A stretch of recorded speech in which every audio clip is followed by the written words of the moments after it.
እንግዲህ አቶ መለስ ዜናዊን ከዚህም በፊት አንስቻቸዋለሁኝ ላላነሳ አልችልም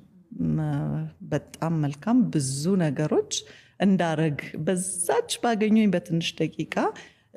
መጽሐፎች እንዳነብ ራሴን እንድለውጥ ማስተማር ትልቅ ሙያ እንደሆነ የነገሩኝ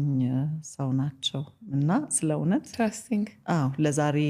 አንዳንድ ነገሮችን ለውጤን የማንበብ ልምዴን ለሰውም ስናገር አንብቡ የሰው ልጅ ካነበበ ብዙ ነገር ይለወጣል ምናምን ብዬ ልልበት የምችለው ትልቁ መሰረቴ እሳቸው ናቸው። እንግዲህ አንዳንዴ ማንክዳቸው በህይወት ትክክል ነገር አለ ማድነቅ ያለብኝን ነገር በህይወቴ ላይ ጣልቃ ገብተው የነበሩትን ሰዎች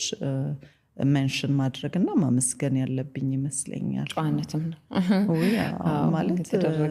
ነገሮች ይለዋወጣሉ አይደል ሁልጊዜ ግን የማውቀውን እውነታ መካድ ማለት ፐርሰናሊቲ